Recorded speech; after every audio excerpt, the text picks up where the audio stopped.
The next question. Assalamu alaikum, sir. I am Muhammad Mubashir Rahman from Bogura, Bangladesh. I am a student of class 12.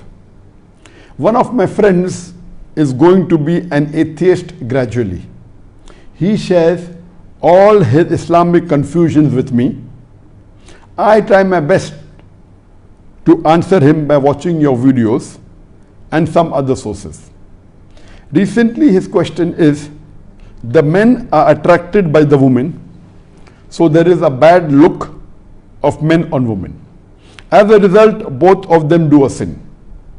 So women have to maintain the hijab. His question is that women can also be attracted by the men. So men should also maintain hijab like a woman. What is the solution to this question?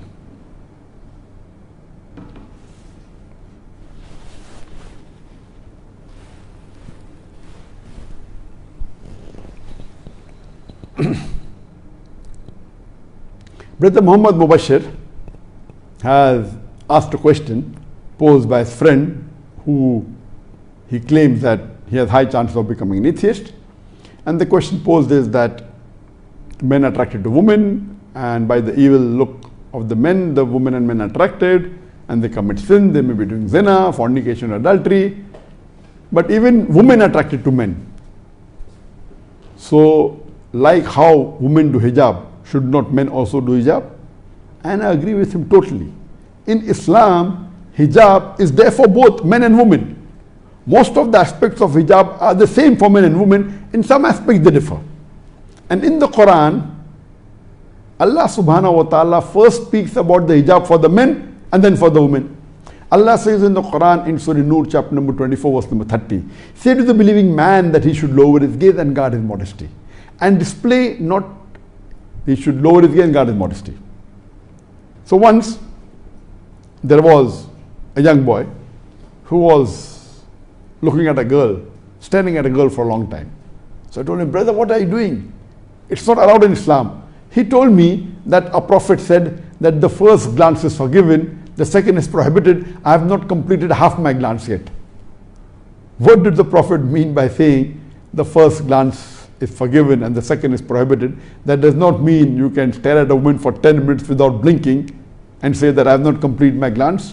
What the prophet meant was that if you accidentally look at a woman, do not look at her again to feast on her beauty. Or when you're walking and you can come to the woman is there, then the moment you look at a woman, then you should lower your gaze and do not stare at her, do not feast on her beauty. So in Islam, for a man to stare at a woman or to feast on her beauty is prohibited. This is the hijab for the man. The next verse speaks about the hijab for the woman. Allah says in the Quran, in Surah Nur chapter number 24 verse number 31, say to the believing woman that she should lower her gaze and guard her modesty, and display not her beauty except what appears ordinary of, and to draw her veil, a head covering, over her bosom, and display not her beauty except to her husband, her father, her brother, her son, and a list of mahram is given. And regarding the criteria for hijab, the basic criteria of clothing, there are 6 criteria for hijab. For the man, it's from the navel to the knee. For the woman, the complete body should be covered, except the face and the hands up to the wrist. This is the only difference between, that is extent between the man and the woman. Some scholars say that even face should be covered. The remaining 5 criteria for the hijab for clothing is the same between the man and the woman. That the clothes they wear should not be so tight so that it reveals the figure. Number 3, it should not be transparent or translucent so that you can see through. Number 4, it should not be so glamorous so that it attracts the opposite sex. Number 5, it should not resemble that of the opposite sex. And number 6, it should not resemble that of the unbeliever. But this is only the hijab of clothing. It doesn't constitute the complete hijab.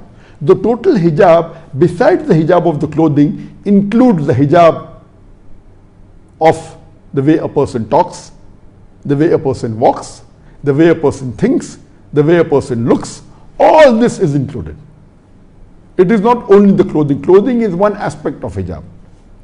That's the reason, besides clothing, how a person talks, how a person looks, how a person walks, how a person thinks, all this constitutes the hijab.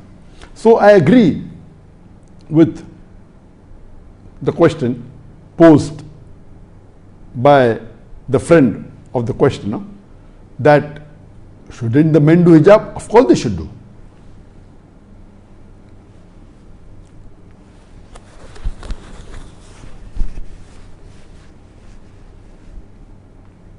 And regarding the questioner that if man and woman don't do hijab, they do sin, talking about zina. Zina can only be done if both do a sin. If even one of them is Islamic, zina will never take place. That means both are breaking the hijab. The man as well as the woman. Who initiates is the second question.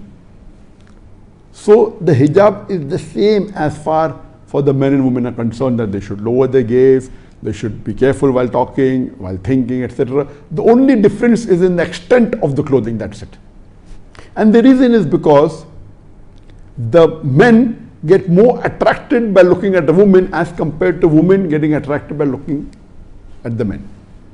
And this is scientifically proven. There are many researches done. If you Google and just see, you will find many researches. And today science tells us that when a man looks at a woman, his pupil dilates more. He's sexually more excited as compared to when a woman looks at a man. The pupil dilates less. So based on this, it is scientific, this is human nature.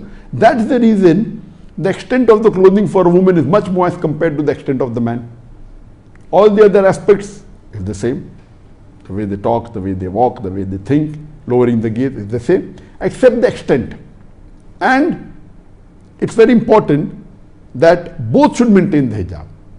And zina, a major sin, can only take place if both of them break the hijab. Even if one of them maintains the hijab, the zina can never take place. So I do agree with the friend of the questioner that yes, both should do hijab and both are responsible. It's not only the women and men, both are responsible. That's what the Quran said for zaniyat, for zani, means for the women who do zina and for the men who do zina. Then the punishment is prescribed. So both are responsible and both should do the hijab. Hope that answers the question.